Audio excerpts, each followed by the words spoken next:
Hi மக்களே, வணக்கம் வணக்கம். உங்கள் பொண்ணான கையால் என்னோடய சேனலை சப்ஸ்கிரைப் பண்ணிவிடுங்க. முடிஞ்ச பெல் பட்டன் ப்ரெஸ் பண்ணிவிடுங்க. முடிஞ்ச வீடியோ டைம் இருந்தால் பாருங்கள், ஷேர் பண்ணுங்கள். நமக்கே இவ்வளோ டென்ஷன் ஆகுதுன்னா விஜய் எனக்கு எவ்வளோ டென்ஷன் ஆகும். என்னடா இது, நம்ம பெண்களுக்கு பாதுகாப்பு கொடுப்போம் அப்படின்னு சொல்லிட்டு அரசியலுக்கு வந்தமே கொடுக்க முடியலன்னு சொல்லிட்டு கண்டிப்பாக அவர் தூங்கியிருக்க மாட்டார். ஸோ குறிப்பாக இந்த கோவை பிரச்சனை. ஸோ இதில் இப்போது என்ன பண்ணுறதுன்னு தெரியாமல் தான் விஜய் நம்ம முழிச்சிட்டு இருப்பார். சட்ட திட்டங்கள் ஸ்ட்ராங்காக கொண்டு வரணும், தண்டனைகள் ஸ்ட்ராங்காக இருக்கணும். இப்போ டிஎம்கேஓ ஃபார் எக்ஸாம்பிள் டிஎம்கே டிவிகே இப்படின்ற மாதிரி தான் இப்போ போயிட்டுருக்கு. எலெக்ஷன் டயத்தில் எப்படி போயிடுச்சு அதே மாதிரி தான் டிஎம்கே என்ன பிரச்சனை போயிருந்துச்சோ அதே பிரச்சனை தான் இப்போ டிவிகேக்கும் போயிட்டுருக்கு. இது விஜயன் நேரடியாக களத்தில் இறங்கி சரன்னு வேலை பார்த்தா தான் முடியும், இல்லைனா ரொம்ப ரொம்ப ரொம்ப கஷ்டம். இன்னமும் ஆலோசனை பண்ணிட்டு தான் இருக்காங்க. சட்டம் ஒழுங்கு, நான் முன்னாடி வீடியோ சொன்ன மாதிரி சட்டம் ஒழுங்கு இன்னமும் சரியில்லை. டிஎம்கேல இருந்த அதே மோசமான சட்ட ஒழுங்கு தான் இப்பவும் இருக்குது. ஃபார் எக்ஸாம்பிள் எல்லா வீட்லையும் சொல்கிறதா, இன்னமும் கொலை, கற்பழிப்பு, லஞ்சம், ஊழல் போயிட்டே தான் இருக்குது. இன்னமும் அந்த 10 ரூபா பாட்டில் பிரச்சனை தொடர்ந்துகிட்டே தான் இருக்குது.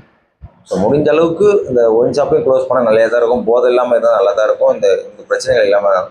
ஸோ எல்லா பிரச்சனைக்கும் விஜய் முன்னாடி நிற்க முடியாது. சிஎம் முன்னாடி அவரால் நிற்க முடியாது. இல்லை முன்னாடி ஸ்டாலின் இருக்கும்போது சரி, எல்லா பிரச்சனையும் ஸ்டாலினே முன்னாடி நிற்க முடியாது. அது கீழே ஏகப்பட்ட பேர் இருக்காங்க. போலீஸ்காரர் இருக்காங்க, எம்எல்ஏ இருக்காங்க, அமைச்சர்கள் இருக்காங்க, ஊர் தலைவர் இருக்காங்க, நம்பர் எக்ஸட்ரா. ஸோ இப்போ நம்ம 2 பேரும் சண்டை போடுறதுனால பிரச்சனை அவங்களால வந்துச்சுன்னு சொல்ல முடியாது. ஆனால் ஸ்டாலின் சொன்ன மாதிரி அதிகமாக மழை பெஞ்சாலும் என்ன தான் திட்டுவாங்க, மழையே பெய்யனாலும் என்ன தான் திட்டுவாங்க. ஃபார் எக்ஸாம்பிள் இந்த முதலமைச்சர் மழையே பெய்யலப்பா அப்படின்னுவாங்க. ஐயோ, இந்த ஆள் வந்த நேரம் ஓவராக மழை பெய்யுது அப்படின்ற மாதிரி சொல்லுவாங்க. ஸோ அதனால் எந்த பிரச்சனை நல்லது நடந்தாலும் சரி, கெட்டது நடந்தாலும் சரி, விஜயனாவை தான் சிஎம்ஐ தான் குறை சொல்லுவாங்க. நல்லது நடந்தாலும் தூக்கி கொண்டுடுவாங்க, கெட்டது நடந்தாலும் கீழே போட்டு மிதிப்பாங்க. ஸோ விஜயனை சட்டம் ஒழுங்கு சீர் செய்கிறதுக்கு ரொம்ப சுறுசுறுப்பாக பண்ணி ஆகணும், வேறு வழியே இல்லை. சட்ட திட்டங்கள் ரொம்ப ஸ்ட்ராங்கான, தண்டனைகள் கடுமையாகணும் விஜயனா பார்த்துக்குங்க. ஸோ இதுக்கு இப்போ ஏளனமாக சிரிப்பாங்க டிஎம்கேவும் சரி, எதிர்கட்சிகளும் சரி, பிஜேபியும் சரி. ஸோ அண்ணாமலை என்ன சொல்கிறாரு, கொலை பண்ணுறோம், கொள்ளடிக்கிறோம், எல்லாருமே நிம்மதியாக வெளியில் சுற்றிட்டு இருக்கான், இந்த ஆட்சி சரியில்லை, சட்டம் ஒழுங்கு சரியில்லை அப்படின்னு அவங்க அண்ணாமலை சொல்ல ஆரம்பிச்சாரு, டிஎம்கேவும் சொல்ல ஆரம்பிச்சிருவாங்க. எடப்பாடி பொய்க்கால் குதிரன்றாரு. ஸோ எக்ஸட்ரா விஜய் நான் விளாச ஆரம்பிச்சிட்டாங்க. பதவி ஏற்றதுல இருந்துமே அவருக்கு பிரச்சனை போயிட்டே தான் இருக்குது. அவர் அரசியல் கட்சி ஸ்டார்ட் பண்ணது, ஒரு வீடியோவில் சொன்ன மாதிரி அரசியல் கட்சி ஸ்டார்ட் பண்ணதுலேருந்து சிஎம் ஆகிற வரைக்கும் பிரச்சனை தான். அரசியல் கட்சி ஆரம்பிச்சதும் பிரச்சனை தான், பிரச்சாரம் பண்ணும் போதும் பிரச்சனை தான், ஜெயிச்ச பிறகும் பிரச்சனை தான், சிஎம் டைட் ரெடி ஆகும்போதும் பிரச்சனை தான், சிஎம் ஆன பிறகும் பிரச்சனை தான். ஸோ சிஎம் போஸ்டிங் அவ்வளோ ஈஸி இல்லை, டசன் மேட்டர் கிடையாது. இஸ் நாட் பாசிபிள், பாசிபிள் தான், சாரி பாசிபிள் கிடையாது, இம்பாசிபிள். ஸோ பிரச்சனை ஒரு முள் கீடும். முதல் படத்தில் சொன்ன மாதிரி முதல்வன் பதவி என்பது ஒரு சொகுசான படுக்கை கிடையாது, முள் கிரீடம். அதில் பயணம் பண்ணுறது ரொம்ப ரொம்ப கஷ்டம். எங்கே வேணாலும் எப்போ வேணாலும் குத்தும். அதான் இப்போ குத்திட்டு இருக்கு. கொஞ்ச நாள் தான் ஆச்சு, நாட்டு பிரச்சனை புரிஞ்சுக்கிற சீக்கிரத்தில் இவ்வளோ பிரச்சனை. கொலை நடக்குது, கற்பப்பும் நடக்குது, எல்லாமே நடக்குது, எக்ஸ்ட்ரா லஞ்சமும் நடக்குது, 10 ரூபா பாட்டில் வாங்கி தின்னுட்டு தான் இருக்கானுங்க. ஸோ டிஎம்கேல என்ன பிரச்சனை போயிடுச்சோ அதே பிரச்சனை தான் டிவிக்கேலையும் போயிட்டுருக்கு. இந்த விஜயனை ரொம்ப ஸ்ட்ராங்காக ஸ்டெப் எடுக்கணும், வேறு வழியே இல்லை. மீட்டிங் போட்டு பேசுகிறேன்னு ஒரு நாள் ஃபுல்லாக ஓட்டுறது வேஸ்ட்டு. ஸோ லாஸ்ட் வீடியோவில் நான் சொன்ன மாதிரி விஜயனை ஸ்பாட்டுக்கு சில பிரச்சனைகளுக்கு ஸ்பாட்டுக்கு போயே ஆகணும், அப்போ தான் நல்ல பேர். சும்மாவே தலைமைச் செயலகத்திலே உட்காந்து வந்தால் வேஸ்ட்டு. மக்கள் எதிர்பார்க்கறது முதலமைச்சர் இறங்கி வேலை பார்க்கணும் ராசா. அமைச்சர்கள் போகிறதோ, எம்எல்ஏ போகிறதோ டசன்ட் மேட்டர். நான் கூட தான் போவேன், நீங்கள் கூட தான் போவோம், ஆறுதல் சொல்லலாம், பணம் கொடுக்கலாம், செக்கு கொடுக்கலாம். மக்கள் எதிர்பார்க்கறது உங்கள் ஒரு முகத்தை தான். மக்கள் எதிர்பார்த்து உங்கள் ஒரே ஒரு முகத்தை மட்டும்தான். இன்னைக்கு அந்த கோயம்புத்தூர் பிரச்சனை, அந்த சூலூர்பேட்டை அந்த விஜயனை கார் போயிருந்துச்சுன்னு வச்சுக்கேன், இன்னைக்கு வேறு லெவல் கிரேடில் இருந்திருக்கும். நீங்கள் போகல, உங்கள் கிரேடு அடிமட்டத்துக்கு போயிருக்கு. இப்போதைக்கு உங்கள் அரசாங்கத்தை எப்படிலாம் கவிழ்க்கலான்னு சொல்லிட்டு பிளான் பண்ணிட்டுருக்காங்க டிஎம்கேவும் சரி, பிஜேபியும் சரி. பொய்க்கால் குதிரைன்ட்டார் உங்களை ஒருத்தர். பழைய ஸ்டைலே தான் ஒன்றும் பொய்க்கால் குதிரை வந்து பழைய ஸ்டைலில் தான் எடப்பாடி சொல்லிட்டு இருக்காரு. அவர் பழைய மனுஷன் பழசுக்கு தான் பேசிட்டு இருப்பாரு. டிஎம்கே பழைய ஆளு ஸ்டாலினும் உங்களுக்கு பழசுக்கு தான் பேசிட்டு இருப்பாரு. ஃபார் எக்ஸாம்பிள் வந்துட்டு ஒருத்தனா சொல்கிறான், எக்ஸ்எம்எல்ஏ என்ன சொல்கிறான், இந்த கலெக்டர் பையன் இன்னும் 4 மாதம் தான் ஆட்சி இருக்கும், எங்கள் தலைவர் இப்படி அப்படி நொப்படி சொப்படி, உங்கள் ஸ்டாலின் பிரச்சனையில் தான் வந்து ஏகப்பட்ட கொலை கற்பல் மசரு மட்டை எல்லாம் போச்சு, எல்லாம் கோடி கோடியாக பணத்தை கொள்ளாட்டி வச்சுங்க சார். ஒரு ஆணியும் காட்டில் அவரும் எங்கேயும் நேரடியாக போக மாட்டார், விஜயனாவும் எங்கேயும் நேரடியாக போகல. சிஎம் ஆன பிறகு பவரோடு போனேன், அதான் ஆளுங்கட்சி. சும்மாவே ஒன்றுமா வந்து கோட்டையிலே உட்காந்து பிளான் என்ன பிளான் பண்ணுற, ஷூட்டிங்கை ஸ்கிரிப்டே எழுத போகிறோம், இது வந்து லைவ். டக்குன்னு கார் அங்கே போய் நிற்கணும், யோசிக்கிறதுக்கு முன்னாடி நிற்கணும். அந்த பிரச்சனை வந்துட்டு துயரத்தில் இருக்காங்க, அந்த துயர ஃபேமிலி அந்த துயர ஆட்கள் நினைக்கிறதுக்கு முன்னாடி அங்கே போய் நின்று இருக்கணும். விஜயண்ணா நான் வீடு கட்டி தரேன், பணம் கொடுக்குறேன், வேலை கொடுக்குறேன், ஆணி கொடுக்குறேன்லாம் வேஸ்ட்டு. டிஎம்கே உங்களை எப்போ கவுக்கலாம் சொல்லிட்டு இருக்காங்க. ஸோ ஸ்டாலின் என்ன சொல்கிறாரு, உங்கள் ஆட்சி வந்து கவுந்துரும், இன்னும் 1 வருஷம் தான் இருக்கும், 2029 கவுந்துரும், நீங்கள் சரி கிடையாது. அந்த ராதாகிருஷ்ணன் எவனோ ஒருத்தர் கலெக்டர் பையன் என்ன சொல்கிறான், 4 மாதம் தான் இருக்கும், அதுலாட்டுக்கு ஆட்சி கவுந்துரும். இந்த பக்கம் வந்து எடப்பாடி என்ன சொல்கிறாரு, மொத்த கூட்டணி வெளியே வந்துட்டாங்கன்னா பொய்க்கால் குதிரை என்னைக்கு ஒன்றாலும் கூட்டணி கீழே விழுந்துரும் அப்படின்றது. ஸோ அப்படின்னு எல்லாமே வந்துட்டு உங்களுக்கு எதிர்ப்பாக தான் பேச ஆரம்பிக்கிறாங்க.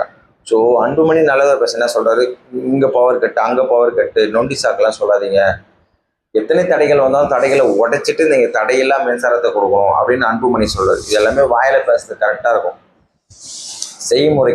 செயல்முறைக்கு வந்து கரெக்டாக இருக்காது. ஃபார் எக்ஸாம்பிள் ஒரு இபி ஆஃபீஸில் பிரச்சனை, ஒரு இபி ஆஃபீஸில் உட்காந்துட்டு இருக்க ஆட்கள் தான் வந்து கரண்ட் பிரச்சனை என்னன்றது பார்க்க முடியும்.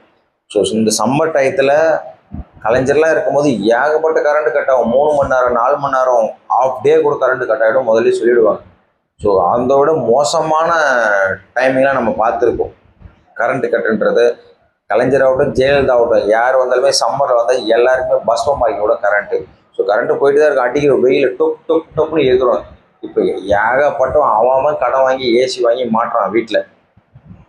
ஃபார் எக்ஸாம்பிள் வந்து ஒரு 1 லட்சம் யூனிட் தயாராகுதுன்னா 10 லட்சம் யூனிட்டுக்கு வந்து செலவாகுது. ஃபார் எக்ஸாம்பிள் சொல்கிறேன், அங்கே 50,000 யூனிட் செலவாகுதுன்னா இங்கே 1 லட்சம் யூனிட்டுக்கு தேவைப்படுது.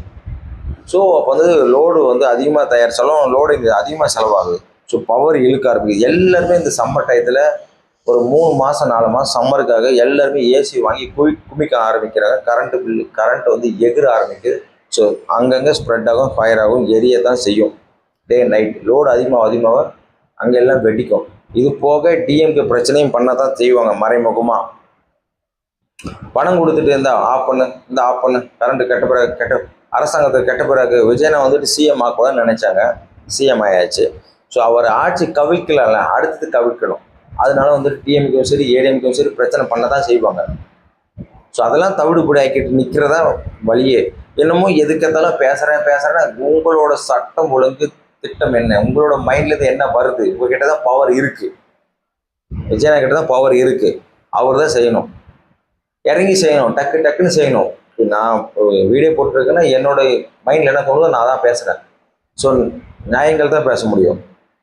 விஜயனா இருந்தாலும் சரி, எனக்கு தலைவராக நான் ஏற்றுக்கினவரை அவர் கட்சியிலே நான் இருந்தாலும் சரி அவருக்கு தான் ஓட்டு போட்டேன். பட் இருந்தாலும் மக்களுக்காக தான் அது, மக்கள்கிட்ட ஓட் பார் டிவிக்கு தான் நான் கேட்டேன். இப்போ மக்களே ஒரு பிரச்சனை இருக்கும்போது சிஎம் வந்து நேரடியாக போயிருக்கணும் போல.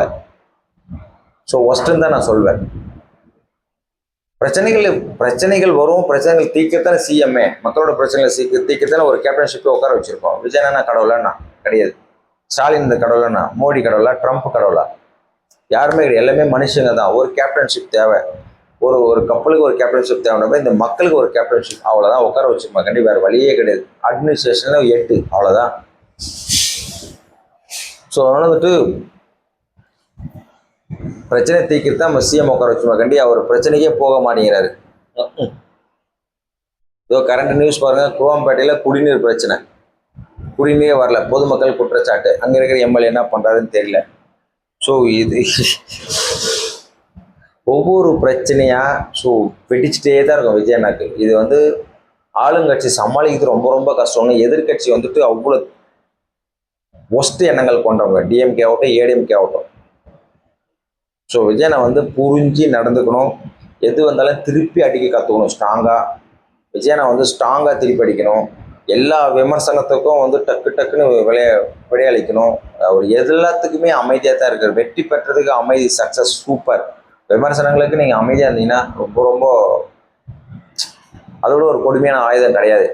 என்னடா இவர் எதுக்குமே பேச மாட்டேங்கிறாரு. பொதுமக்களோட இப்போ கருத்து என்னன்னா, விஜய் அண்ணா எப்போ பார்த்தாலும் அமைதியாகவே இருக்காரு. ஸோ எலெக்ஷன் முன்னாடி இருந்தார், அது வேற, இது வேற. இப்போ மக்களுக்கு வந்துட்டு உங்களுக்கு ஓட்டு கொடுத்தாச்சு, பதவியும் கொடுத்தாச்சு, மக்கள் சேவை இறங்கி அடிக்கணும், வேறு வழியே இல்லை. டிஎம்கே ஸ்டாலின் வந்து உங்கள் ஆட்சி கவுக்கத்துலேயே குறியாக தான் இருக்காரு.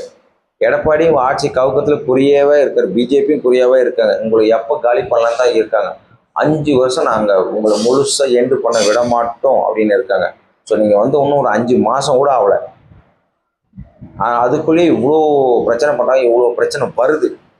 கரண்ட்டு பிரச்சனை, கொள்ளை பிரச்சனை, சட்ட ஒழுங்கு சரியில்லை, இது இப்போ தண்ணி பிரச்சனை, கரண்ட்டு பிரச்சனை, ரோடு, இன்னும் ஒரு ரோடு கூட இன்னும் போட ஆரம்பிக்கலன்னு வச்சுக்கோங்களேன். ஸோ விஜயனா இன்னும் ப்ராசஸ் எதுவுமே உங்கள் ஸ்டைலில் அது வந்து இன்னும் தொடங்கலை தான் நான் சொல்வேன். நீங்கள் பண்ண ஒரே ஒரு நல்ல விஷயம், இந்த 717 ஒயின் ஷாப் ஏதோ சம்திங் மூணுங்களா, அது வரைக்கும் தான் நல்ல விஷயம். வேறு எதுவுமே ஒன்றும் ஸ்டெப் எடுக்கல.